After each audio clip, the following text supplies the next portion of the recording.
What up, everybody? It's your boy D-Cal, host of the E.I.H.R podcast. Listen, are you trying to promote your brand? Whether it is your podcast, whether it's your jewelry, whether it's a music, whatever the case may possibly be. Listen, business cards are a thing of the past now. Okay? What you want to do is you want to go ahead and get yourself a pop-up. Okay? It's really, really simple. Give your market a more direct, instant connection to your brand. Simply tap and connect, just like that. Next time you're having a conversation with somebody, instead of them having to enter in your phone number and name, you take your pop-up, you tap their phone, and your information is digitally transferred to their device. Whether it's your Instagram, your Facebook, your storefront, it doesn't matter. Listen, go to the E.I.H.R Instagram page, find the highlight, get the promo code, save when you purchase. Let's get it poppin'.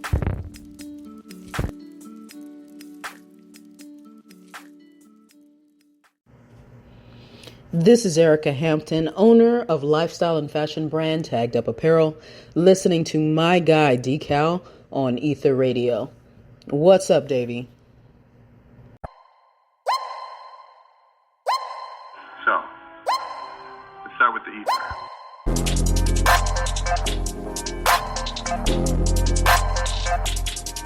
You're listening to the E.I.H.R podcast with D-Cal.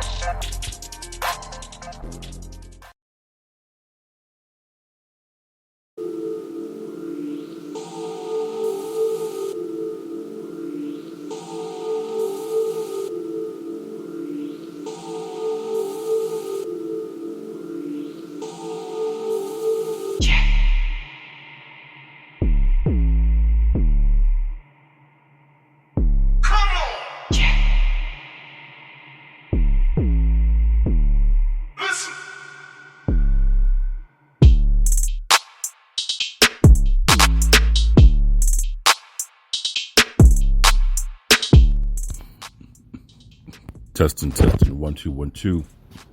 Is this thing on? All right, we live. What's up, everybody? It's your boy D-Cal here, hosting the E.I.H.R podcast in Northern California in the GNS Inc. HQ. Happy Monday to everybody. Hope everyone had a very entertaining weekend. I did not.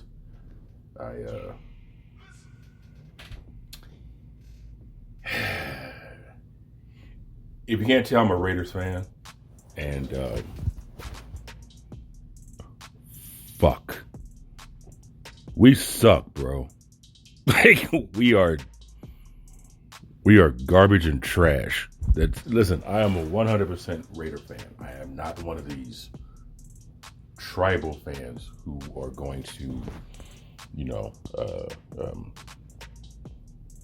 start a fight with you in the parking lot so I can win something. You know what I mean? I'm a real true fan, and there's a lot going on, and I want to unpack it here on the E.I.H.R podcast. So we're going to get everything started like we normally do. The E.I.H.R podcast is the acronym stands for the elephant in the room, where we discuss certain topics and issues that, not everyone is able to have with their peers, especially on social media or in person, because everyone's perspective is an uninformed perspective, and if you don't agree with them, you're wrong. So we try to look at everything from an objective point to where both sides get equally get attention. I don't try to sway you. I don't try to make you agree with me, but I do try to make sure that all angles are looked at, so that way, even if you stand your ground, at least you're standing your ground, informed with other insight.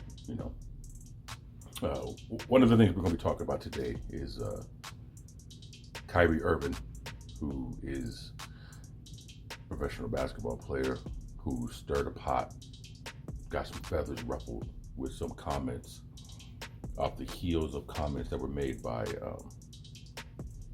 self-proclaimed genius music producer Kanye West.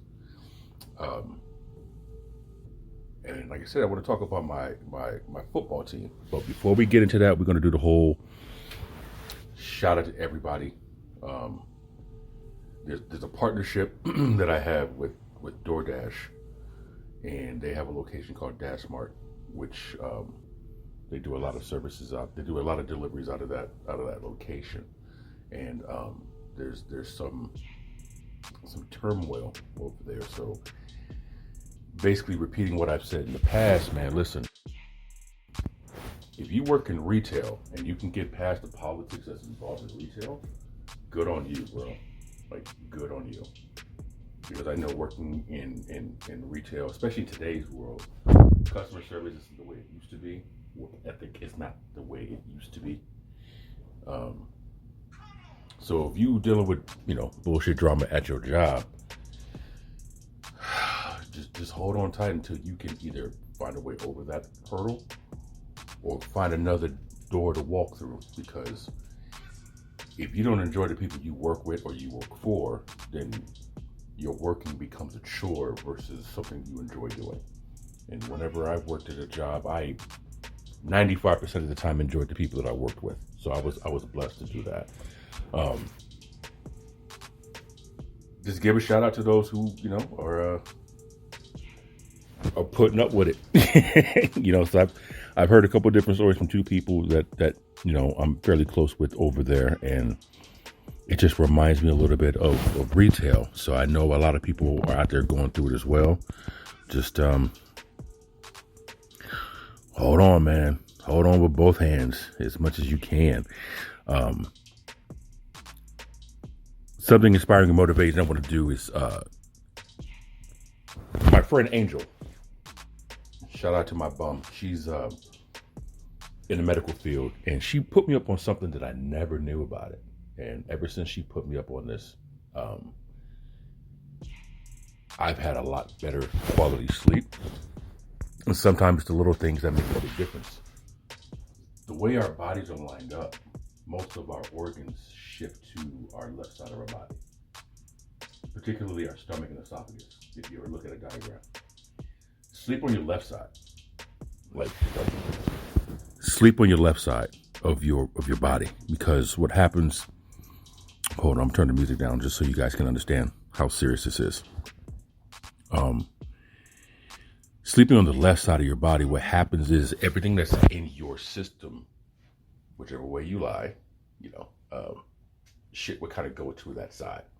So when you sleep on your right, everything kind of goes to that side of your body, right? Well, your esophagus is lined up right there with your throat. So when you eat or things aren't properly broken down, you're a greater chance of getting acid reflux.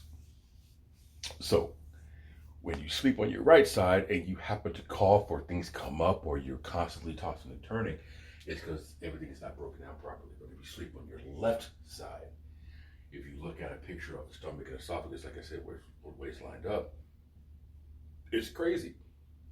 You have a greater chance of stuff not coming back up in the middle, while you're sleeping or in the middle of the night. Also drink more water.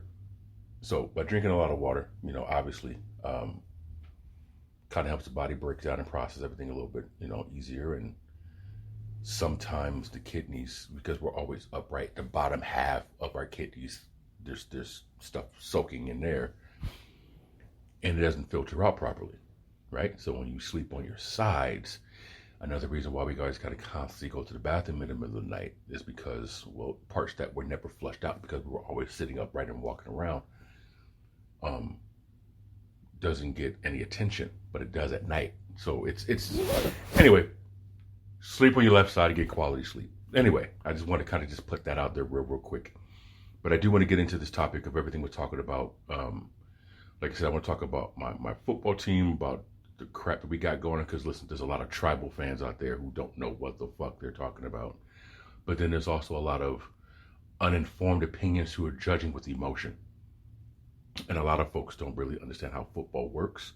Trust me, I've never been on a football field, so these are my opinion, but this is also the opinion that a lot of people refuse to see. So since this is my show, we're going to talk about that.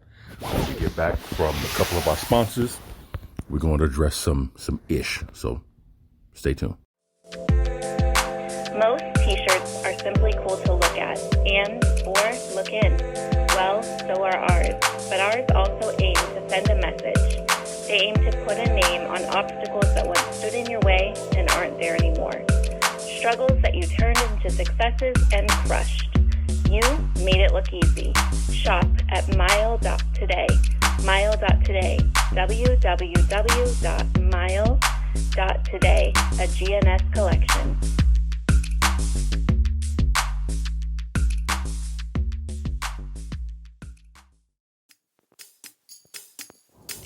Hi, this is Clarissa with Sipology, and we have a large selection of loose leaf tea, teaware, and various other products. Come check us out on Facebook at Rissa Tea Party. That's Rissa Tea Party. RISSATEAPARTEA. See you there.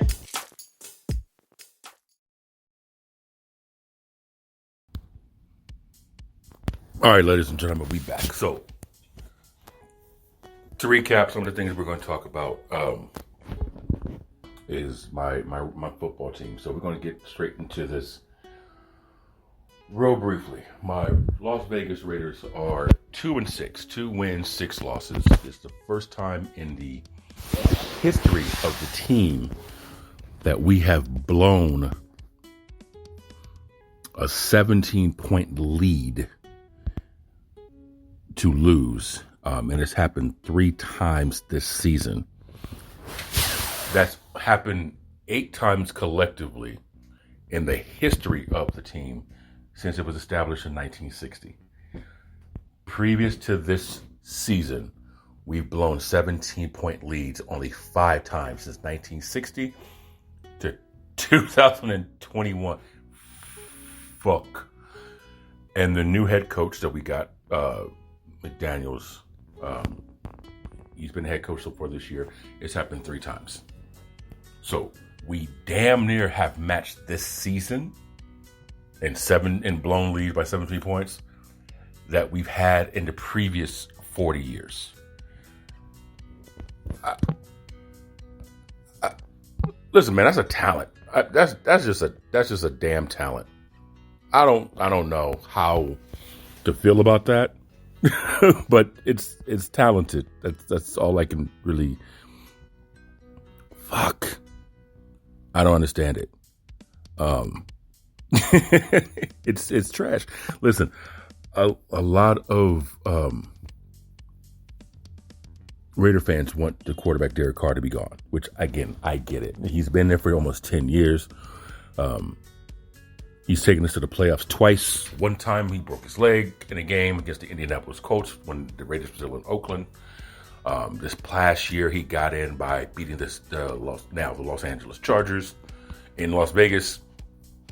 So we added some pieces this season. We got Davante Adams, wide receiver out of East Palo Alto. EPA, stand up. He went to college with E.I.T.H.R at Fresno State in the Central Valley. So they're reunited for the first time this season. And Davante Adams has had some words for the coaching staff.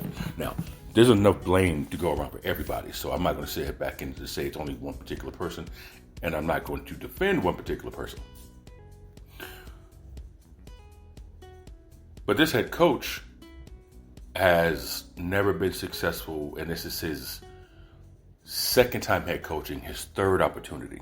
The second opportunity was with another football team who ironically just fired their football coach this morning. He initially backed out of that position to stay a coordinator with the New England Patriots.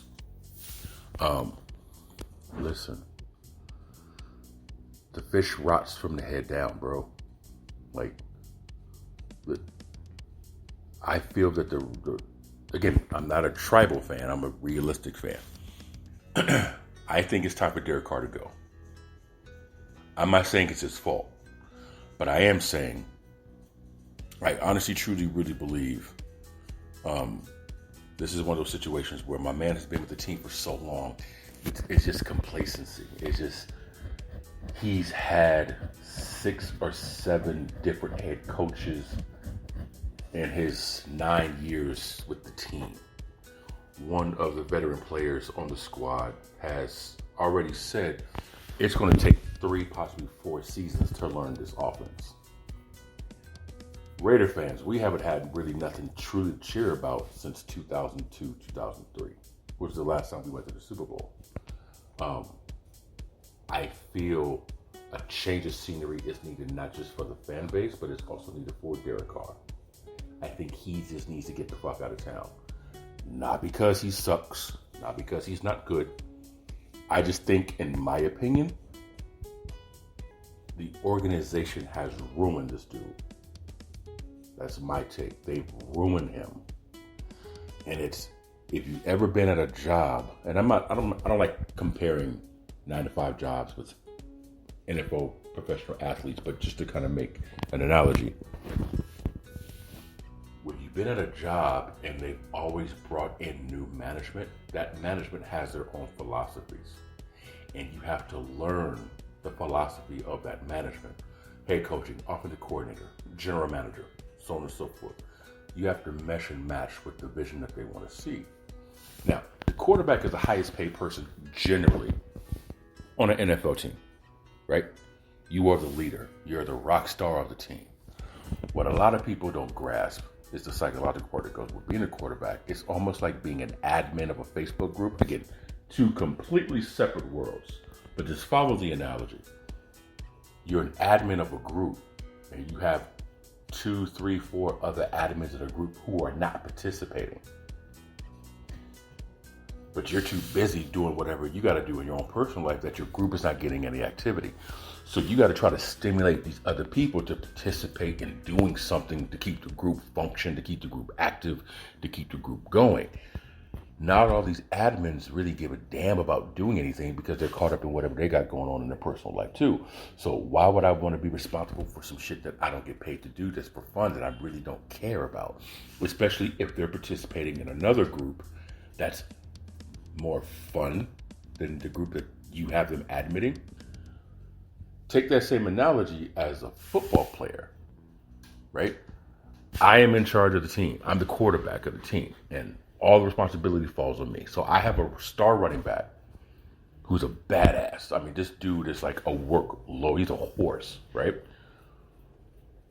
But the team has already expressed that they're not going to bring this running back the next season. They're not going to sign him to a long-term contract. They're not going to pay him the money that he feels he's deserved or that he has earned. They're not going to do it. So what's the incentive for this running back to continue with this team to bust his ass, knowing they are not going to pay him? Well, outside sources will sit back and tell you, well, he's auditioning and playing for another contract. But if you're the running back, you're not going to put yourself in an injury way to potentially get paid by somebody else when you're currently under contract. So you got to try to stimulate and motivate that running back to participate. Now you got a wide receiver who is angry because they are not getting the touches, the grabs, the targets that they feel. So you got to keep them motivated. Now you got a tight end who is injured. You have an offensive line who is makeshift at best, who isn't grasping the concept of what everyone is trying to do. So there's so many moving parts that you have to try and keep everyone going. So with that said, you get paid all the money. You're the face on the billboard. You're the face that everyone's talking about in the commercials. You're the topic in these groups, these TV shows, these talking heads, sports talk radio. You're that guy. So you're supposed to be the dude, the fucking man. That's what you're supposed to be. But behind closed doors, you have all these other players who are on your squad. They don't see it the way you see it. And you're going to try to talk another multimillionaire into being motivated to play because they're not getting their way.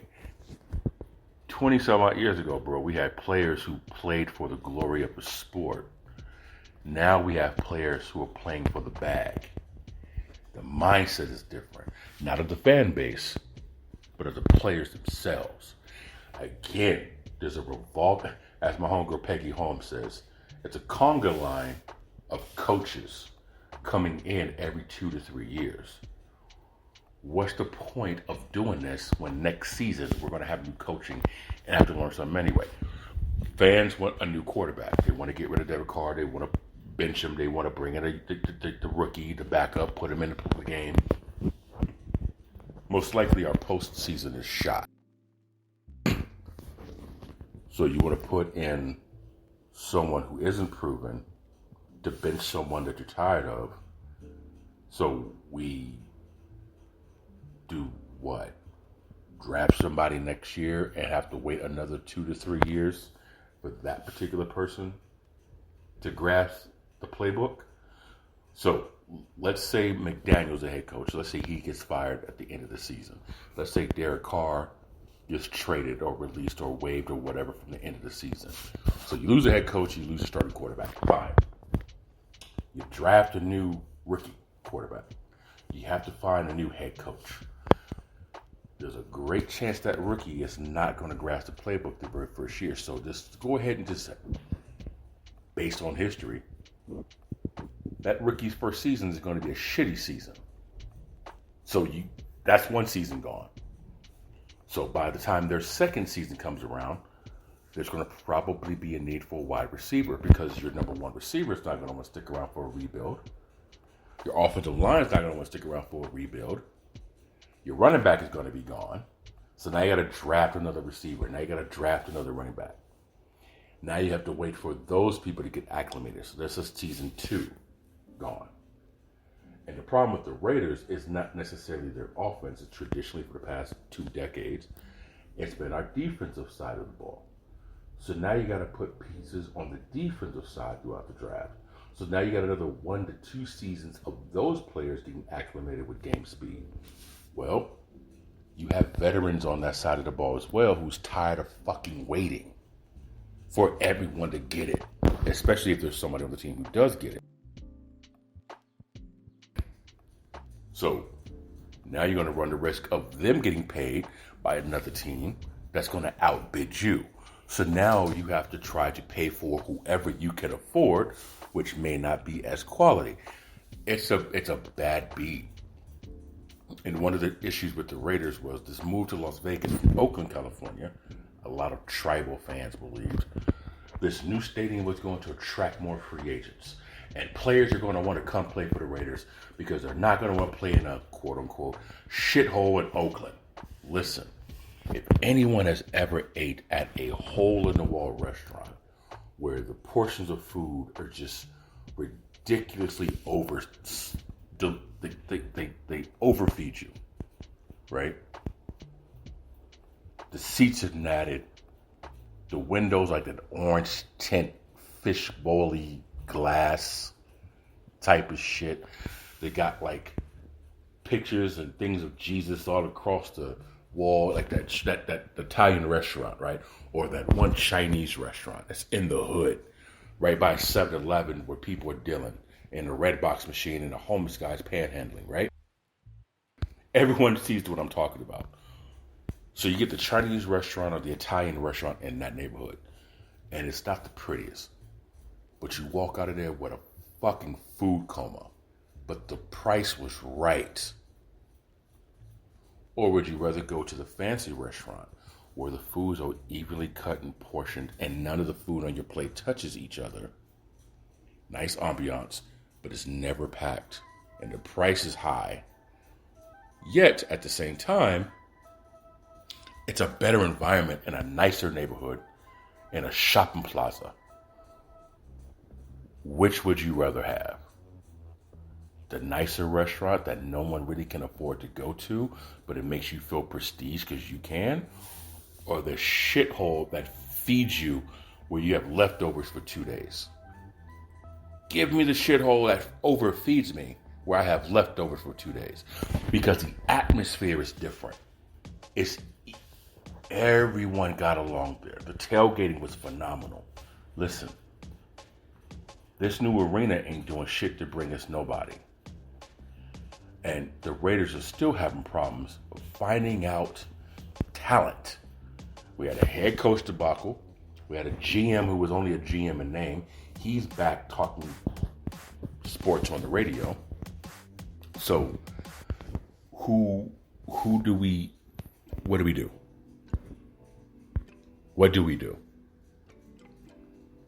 So people legitimately want to start all over with a new everything, which is going to take you, again, another 3 years to find out if it's worth it.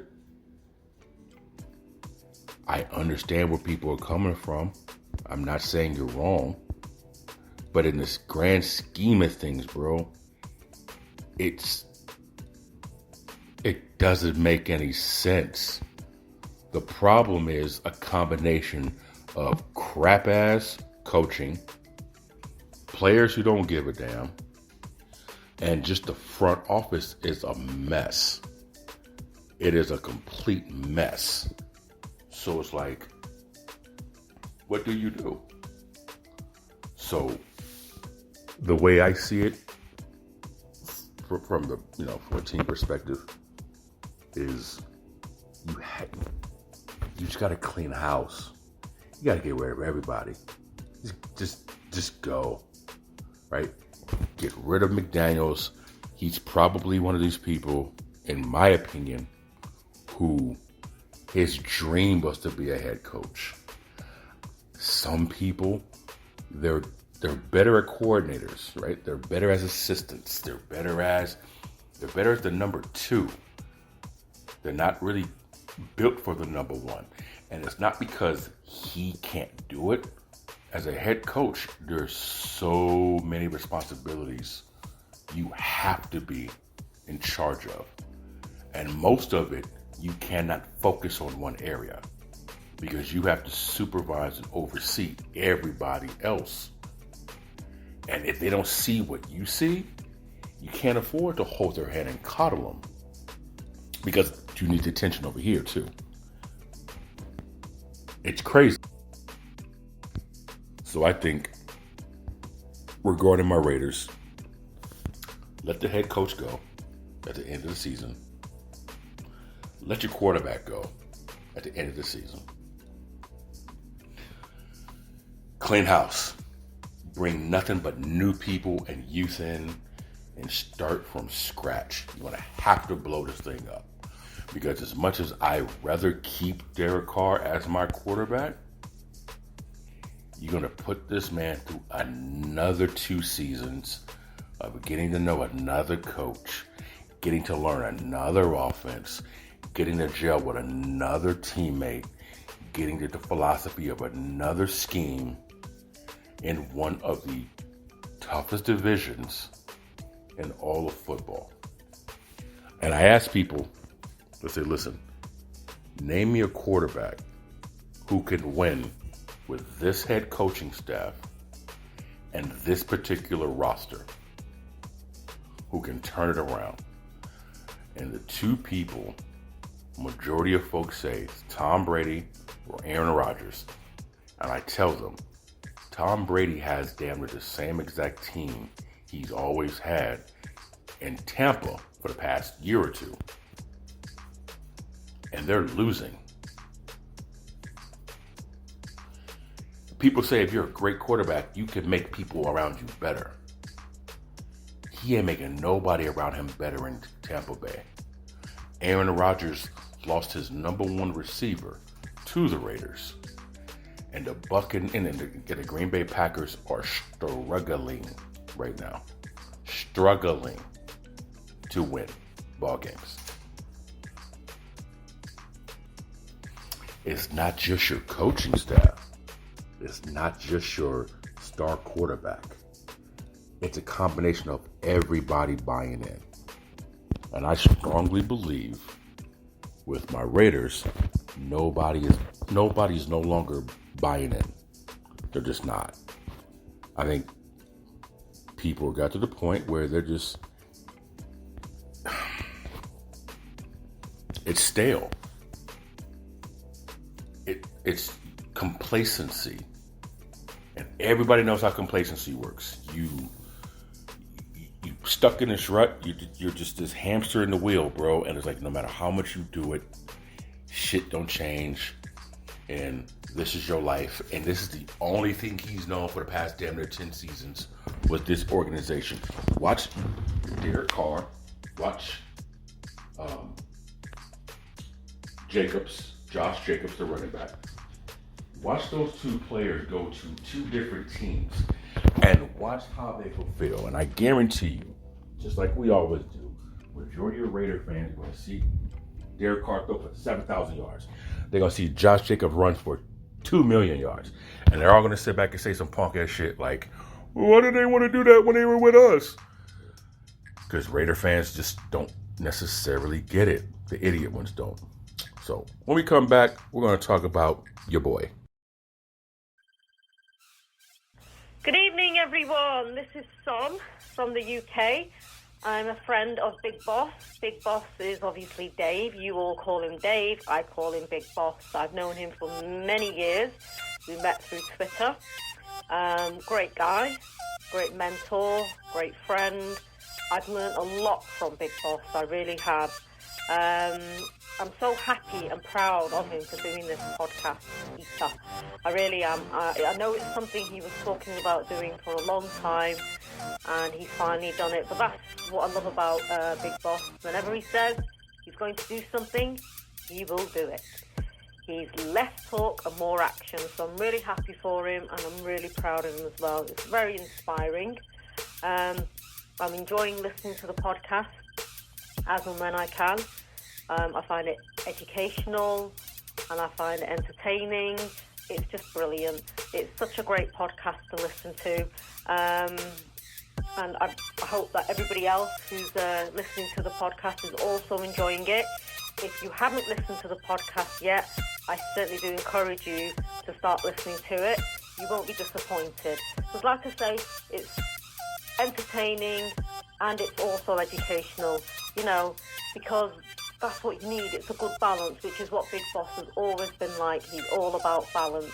So he's not always serious, but he's not always a joker. He just does both brilliantly. And he knows how to fuse them together as well. He knows sometimes you can make a bit of a joke about a situation and other times you can't. I just think he's brilliant at what he does, and I'm really happy for him, and I'm really excited to see how far this podcast will go. Good luck, Big Boss, and I certainly hope that all your viewers enjoy the show as much as I'm doing so.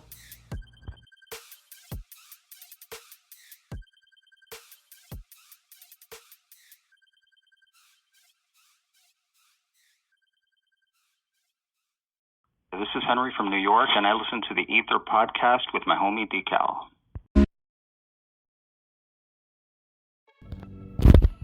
What up, people? Welcome back to the E.I.T.H.R podcast. We were just talking about my Oakland/Los Angeles/Oakland/Las Vegas/Raiders and some of the issues that they're having, at least this season, which is continuation of the past 2 decades. Anyway, so that was that. Right now, I want to get into your boy, Elon Musk, the homie. The Tesla dude. Real quick, too, before we get into that topic, I want to share with you guys. I am in the process of, let me put it this way. I am contemplating getting a phone number for people to contact and call in to participate to the podcast. So that is something that I am considering doing. But I didn't do this in the beginning, and I apologize for that. For those of you who are new to the podcast and you do like what you hear so far, you can follow us on social media. The Twitter page and the Instagram page, they both have the same handle. So it's the E.I.T.H.R, T-H-E-I-T-H-R. Follow on social media. And for any of the previous 54 episodes that you haven't heard and you kind of want to see what's going on and you like what you hear and you kind of want to just have the catalog, you can go to YouTube and search the parent page, the GNS Inc. The GNS Inc. And if you could please subscribe to that. So that way, when these recordings are no longer live and they're archived, it goes straight to the user page. So we are in the process of getting a phone number for people to participate. You can chat right now. You download the Spreaker app, S-P-R-E-A-K-E-R. Create a profile, and you can chat with me live here during the broadcast. But like I said, I'm also debating on getting a phone number to where you can call in and we can chat, chin-wag. Text messaging and long distance charges will apply, blah, blah, blah, blah, blah. But that's definitely something I'm contemplating. And on the Facebook page, there's been a lot of people who said that they are interested in doing it. So, who knows? We're going to see how it turns out. But I just want to share that information with you guys real quick. Elon Musk. Whew, so my man,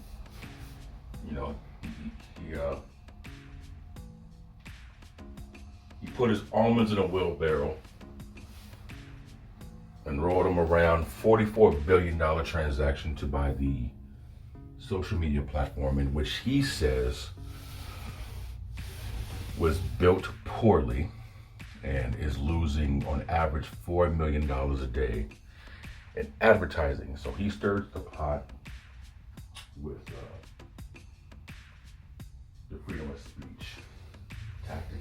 He said people were being restricted from and unsuspended and unblocked, and some accounts that people say were promoting hate speech. I agree, hate speech is still free speech. I'm not for hate speech, but I can't stop you from speaking what's on your mind. I think a lot of people don't understand, though, there are consequences to your actions. So you do have the freedom to say what you want to say. You just don't have the freedom of the consequences from whatever the fuck it is that you do say. And I think when restricting people from saying what they want, the purpose was to protect them from consequences. And Elon Musk kind of figured, hey, you can't restrict that, censorship, so on and so forth. So that's the transaction. So he says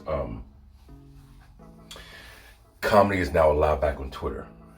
So rather be careful what you wish for, because you just might get it. So what had happened was several celebrities changed their name.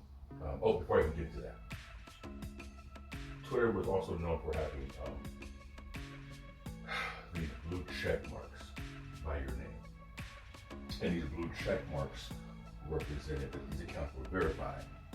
Jack Dorsey had the system set up to where it's authentically you. This is your account. This is your profile. This is your voice as an individual. So if you looked up E.I.T.H.R, it would have a blue check mark right next to E.I.T.H.R to let you know that, no, this is legitimately E.I.T.H.R. This is his account. This is him, the actual live person himself. Elon Musk says, we're going to get rid of that and put everyone with a blue check mark, because everyone's verifiable, and it would cut down on scamming. On top of that, we're going to charge you $7.99 a month. And now, this $7.99 a month was a feature called Blue, and what it does is it allows you to, once you send a tweet, you can't correct it. You have to either delete the tweet or send another tweet, like a subtweet, with the correction of what you're trying to say. What Blue allows you to do is to, before you send it or before it is sent, you're able to edit the said tweet. You also got a chance to get less ads and a couple other features you can do with the blue check mark. With the $7.99 Twitter Blue. The $20 a month feature is what you have to pay for, quote unquote, if you want to have a verified account. So they don't know when they're going to roll out with that feature, but I will pay $19.99 a month, and that will allow me to have a blue check mark by my name, so people know this is the actual decal on this account. This is mine. But the issue now, instead of having a verified process that traditionally was going on with the previous ownership, now anybody with a blue check mark can be this person. So moving to the point that I was making is there were several celebrities who were verified with their previous accounts who had changed their name to Elon Musk. Now these people were verified, they were verified celebrities. But the moment when he said something like comedy is now alive or is now allowed on Twitter, a lot of these people changed their name to Elon Musk.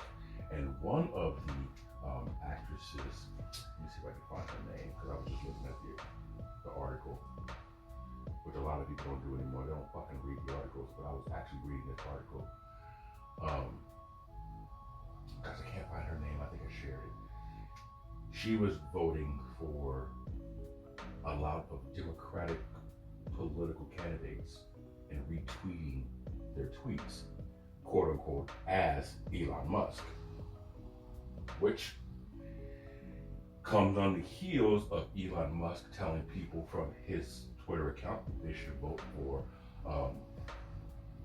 Republican-backed politicians. And someone had made the comment, it's like, here's the article right here. I'll just read the heading. Elon Musk tells his Twitter followers to vote for Republicans the day before the midterms, despite saying Twitter should be politically neutral. So I think what happens is Elon, wealthy dude, powerful dude, influential dude, impulsive as fuck dude, is realizing, this is what y'all meant when you didn't allow this. I think he's finding out that his intention, his goals, and how they're being implemented or perceived don't match what he had in his head. So he wanted to be politically neutral, yet not realizing you are the owner of this platform. You are influencing people to vote one way politically when your job is to be neutral in a platform like this. Then you tell people they can be comedy is allowed. Now you're telling people anyone who doesn't specify on their account that this is a parody, you will be permanently suspended. As the transaction for the purchase was about to take place, I said to myself, and I might have said it on my podcast, no, I am not a Monday morning future teller over the weekend. But I legitimately said to myself, my man thinks it's one way, when it's the other way. And that's a shout out to Marlo from The Wire. If anyone's seen The Wire, that was Marlo's quote. Elon Musk wanted to be one way, but it's the other way. And he's realizing it's the other way. So now he's starting to backtrack. Twitter has been extremely less active since he's retracted a lot of what he has said. Now, when it comes to politics, I think politics are all completely, you're not allowed to say this word anymore in 2022, so I'll go ahead and say the R word. Because people are, don't entendre. Because whether you are left wing or you're right wing, it doesn't really matter, bro. Take a bird and put a destination in front of that bird. Whichever wing you make more heavy, you can put more weight to, left or right.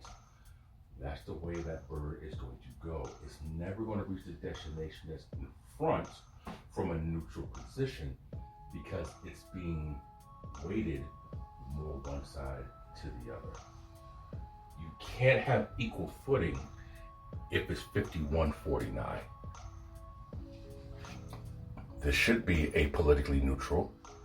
If you are the owner of a company, I don't care what you do privately, but publicly, no one should be able to tell by whatever it is you put out to the world. Behind closed doors, you can fly whatever flags you want. But in the public eye, it's going to get ripped apart. Especially in today's world. It just is. So I think with Elon, my man is finding out the hard way, foot in mouth. Now, I think he's going to be all right. I think he's going to figure it out. I think he's going to see. But there's going to be a lot of people who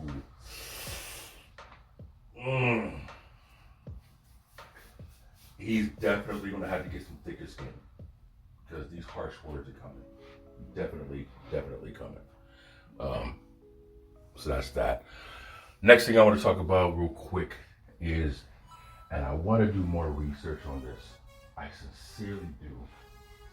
The Kyrie Irvin, Kanye West, anti-Semitism, tweets, posts, comments. I want to get more into this at a later date. But from what I have read and from what I have seen, it doesn't seem as bad as it's being made out to be. And I want people to actually reach out and physically show me on Twitter, on Instagram. If you're listening and you know my Facebook hit me up. Let me know. Show me.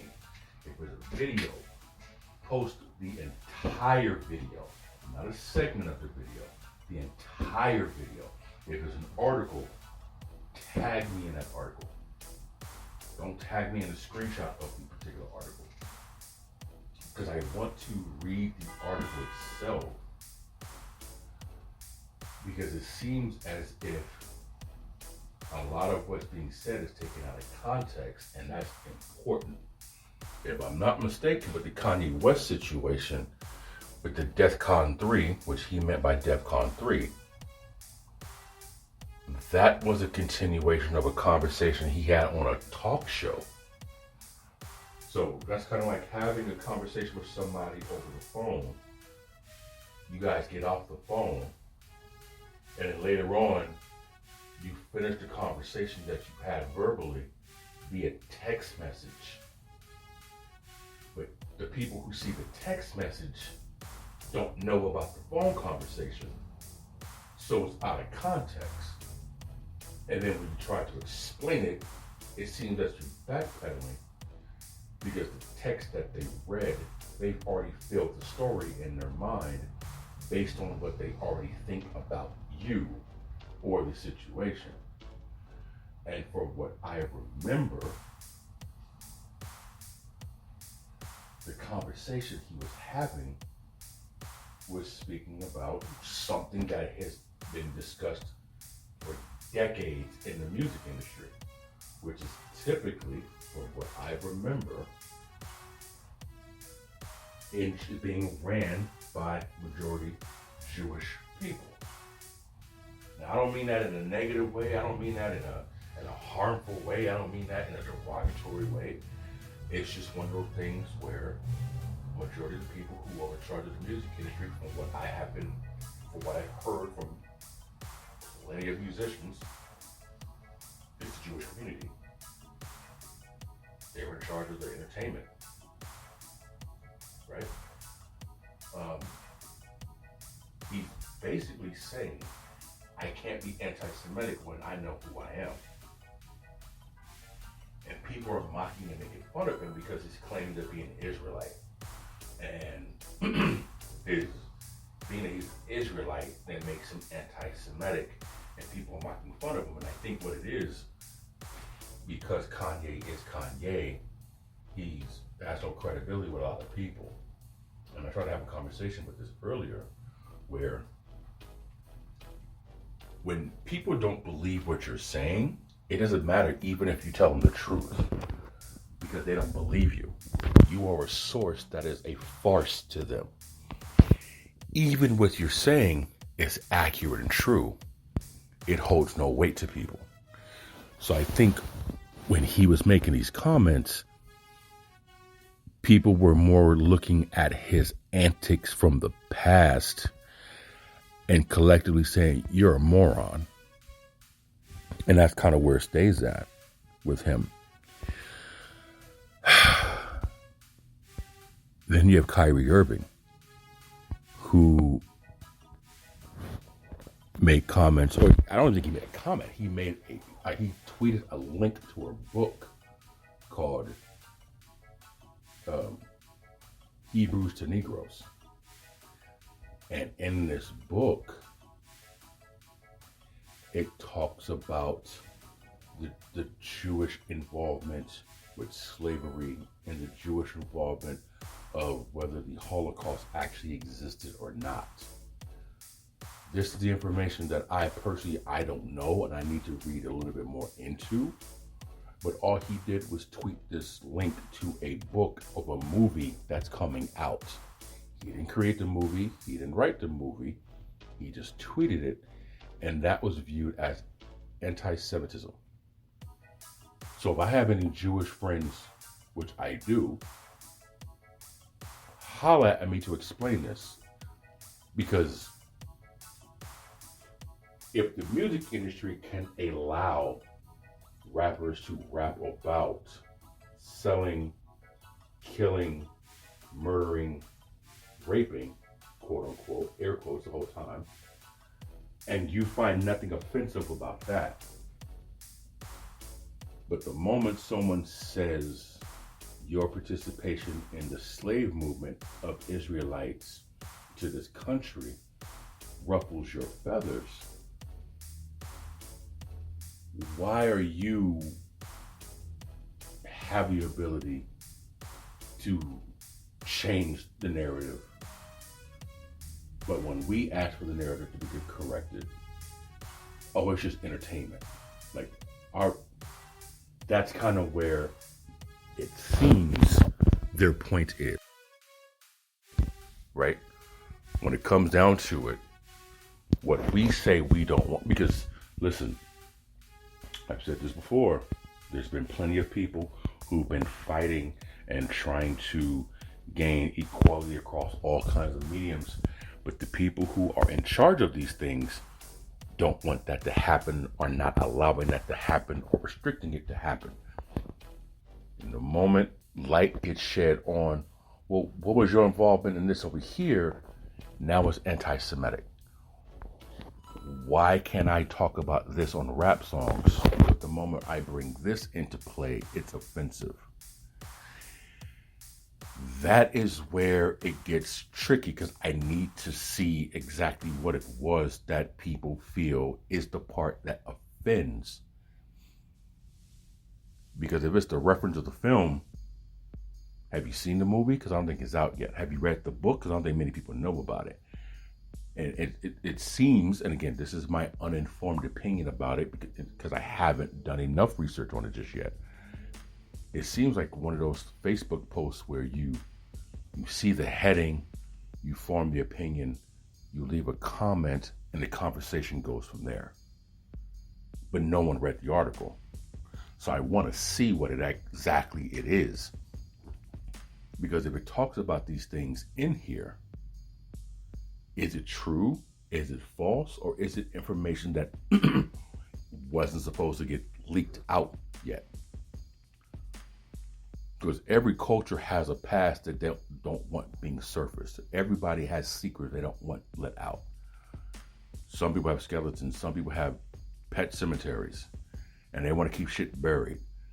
Is this one of those things where this is getting surfaced and we want to keep it underground because of fill in the blank? You don't want your dirty laundry aired? Is that the situation? Is it one of those things where you've always used this as a distraction from you being looked at, and now people are kind of peeking around the corner and looking at what you got going on, and you're trying to hide it? Because that's what it seems like the narrative is. They're exposing things to the public that the public isn't supposed to know or pay attention to. And now it's this big anti-Semitic uprising about how offensive it is. I am not trying to be the insensitive person here, but I'm legitimately asking, what part was it? Because I want to know. I want to be informed, right? It's like Eric Snowden. he's been labeled as American traitor. Well, from what I remember reading and listening to him speak, all my man did was let out secrets to the people that we should know that the government did not want us to know about things that we should know. And he got labeled a traitor. So ultimately, that's my concern, is why is that hate speech? But the music you want us to promote is acceptable, knowing that it's detrimental to the mindset of those who are listening to it. And I said this on previous episodes of the podcast, there are a plethora of musicians who speak on encouraging and uplifting and optimism and things that uplift women and children and knowledge and politics. But those artists are underground. They don't have a platform outside of their social media. And majority of these labels, record labels, these radio stations, these TV networks, they say nobody wants to hear that music. Yet there's people who know about the music. Rakim is one of hip-hop's legends. And if I'm not mistaken, Rakim is one of the very few artists who has never used profanity in any of his music. And that man is so metaphorically sound, it's ridiculous. Nas is one of the educators in hip-hop. But you don't really hear him on the radio. Are these artists? General question. Are the conscious artists being priced out? Are they being priced to where if you want to play your conscious music, it's going to cost you $300,000 to put on the radio? And are these artists saying $300,000 is not worth it? I'll just use my social media platform. But then you have certain artists who you guys know who's playing out there on the radio, right? The industry is dirty, and you have a lot of people who are being controlled, who don't know any better. I don't remember which artist it was, but they were basically saying when you look at a contract from a musician, they own everything. They give you an advance of money, and that's the money most artists use to buy their cars, their jewelry, their houses. That advance is a loan. You have to pay that money back. And most artists in today's music, you don't make money off of your streams. You don't make money off of your rotations on the radio. Yours comes from, if I'm not mistaken, physical album sales and touring. And if any of my friends out there who are musicians, who travel, who tour, correct me if I'm wrong, please. But the artist doesn't call the price on what they're charging for their tours. Ultimately, the company does, the record label does. They dictate that. If you're a big enough artist, I'm sure you have more say so. Right? You have like a Lil Wayne or a Big Sean or an Ice Cube or something like a Jay-Z. Of course, you dictate your price, but for the most part, I believe the record label is the one who determines how much you get paid at this venue. Matter of fact, they determine the price of the venue, and they just give you a percentage of that. Now, you got to pay for your security, you got to pay for your gas, you got to pay for your travel, you got to pay for all that shit, and pay back the money for the advance. That's why a lot of these artists are on multi-record deals, and you get trapped. That's why it was such a big deal when people found out how quote unquote broke Lil Wayne was.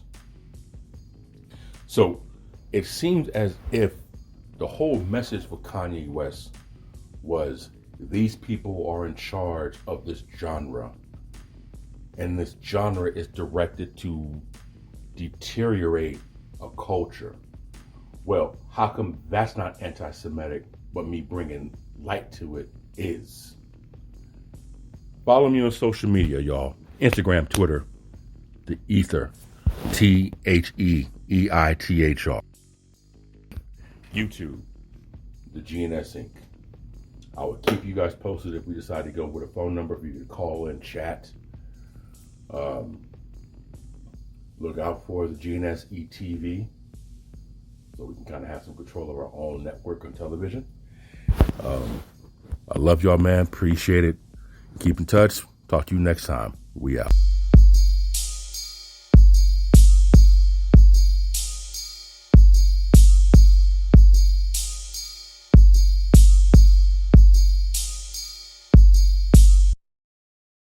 You're listening to the E.I.T.H.R podcast with your host, E.I.T.H.R.